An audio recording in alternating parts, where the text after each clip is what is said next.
आइए जानते हैं अन्नदाता निःशुल्क फोन के माध्यम से पूछे गए समस्याओं का समाधान। अन्नदाता निःशुल्क फोन संपर्क सेवा के माध्यम से पूछे गए प्रश्नों में से आज हमने जिस प्रश्न को कार्यक्रम में शामिल किया है उससे पूछा है ग्राम सिवना, जिला जालौर के कृषक प्रभाकर ने।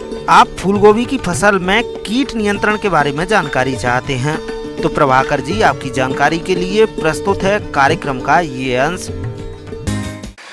जैसा कि आज हम लोग चर्चा करने जा रहे हैं गोभी वर्गीय सब्जियों में कीट व रोग प्रबंधन के बारे में। इसमें बहुत सारी ऐसे कीट और व्याधि का आक्रमण आतंक होता है जिससे कि गोभी वर्गीय सब्जियों में बहुत ज़्यादा नुकसान होती है। जिनमें कुछ प्रमुख कीट हैं, जैसे कि आपका एक हीरक पृष्ठ शलभ आता है, डायमंड बैक मॉथ जिसको हम बोलते हैं। वो कीट क्या करता है, पत्तियों के ऊपरी सतह पे अंडे देते हैं, जो कि अंडा हल्के पीले रंग लिए होते हैं। इस कीट की सुंडियां अंडे से बाहर निकलते ही पत्तियों की ऊपरी सतह को कुरेच कर खाना शुरू करती है, जिससे फसल को अत्यधिक नुकसान पहुंचता है। इस कीट की सुंडियां जैसे ही अपनी अगली अवस्था में जाती है तो जो इसकी जो बड़ी वाली अवस्था होती है, जिसको एडल्ट हम लोग बोलते हैं, उसको पहचानने का तरीका है कि हम लोग उसको अगर ऊपरी सतह के जो पंख वाली पोर्शन को हम लोग देखेंगे तो उस पर एक हीरे के आकार का एक चित्र बना रहता है, जिससे इसका नाम दिया गया है डायमंड बैक मॉथ या फिर हीरक पृष्ठ शलभ बोलते हैं। इसके नियंत्रण के लिए अंडे के समूहों को एकत्र कर नष्ट करें। Nuclear polyhedrosis virus 250 LE hectare का छिड़काव करें।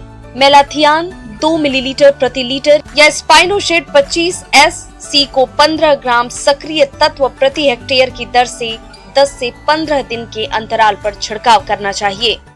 इस कीट को बचाने के लिए हम लोग क्या करते हैं कि 2:1 के रेशियो में मस्टर्ड और कॉलीफ्लावर का प्लांटिंग करते हैं, और जो कीट हमारा जाना चाहिए गोभी के ऊपर में वो सरसों के ऊपर में चला आता है, जिससे हमारा मेन क्रॉप बच जाता है।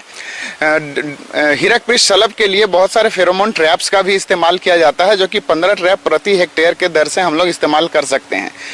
अगर इस कीट का प्रकोप बहुत ज़्यादा मेन फसल पर होने लगता है तब उस समय हम लोग कार्टप हाइड्रोक्लोराइड नामक एक दवा का इस्तेमाल करते हैं। माहू कीट ये छोटे आकार के हरे पीले पंखदार व पंख विहीन कीट होते हैं। इस कीट के शिशु एवं वयस्क दोनों ही पत्तियों से रस चूसते हैं, जिससे पत्तियां पीली पड़ जाती हैं। उपज का बाजार मूल्य कम हो जाता है। माहू अपने शरीर से मधु रस उत्सर्जित करते हैं, जिस पर काली फफूंदी विकसित हो जाती है, जिससे पौधों पर जगह जगह काले धब्बे दिखाई देते हैं। इस कीट से लगभग 20 से 25% तक नुकसान हो जाता है।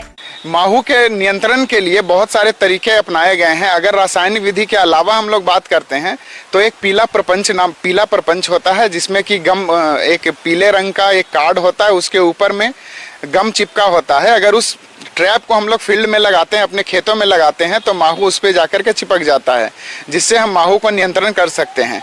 दूसरा, इसमें हम लोग इमिडाक्लोप्रिड नामक दवा, चूंकि ये पत्तियों के रस को चूस करके खाता है, इसलिए हम लोग कोई भी सकिंग इंसेक्टिसाइड का इस्तेमाल कर सकते हैं, जिसमें कि हमारा इमिडाक्लोप्रिड है 1 ml प्रति 3 लीटर पानी मिला करके हम इस चीज़ को नियंत्रित कर सकते हैं।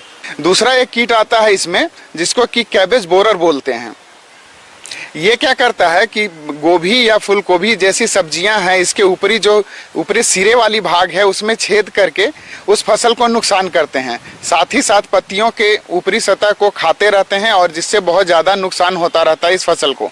इस कीट को पहचानने का तरीका इस तरह से हम लोग पहचान सकते हैं कि जिसके नवजात शिशु हैं, उसका जो सिर होता है, आगे का जो मुख वाली पोर्शन होती है वो काली होती है, और बाकी पीछे का सारा भाग वो हरा दिखता है।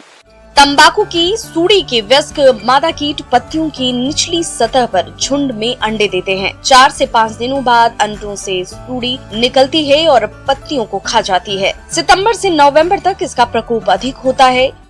इस कीट के नियंत्रण हेतु हम लोग क्विनलफॉस नामक दवा का इस्तेमाल कर सकते हैं। क्विनलफॉस नामक दवा का हम लोग 1.25% प्रति 2 लीटर पानी में मिला करके छिड़काव कर सकते हैं इस कीट का नियंत्रण करने के लिए।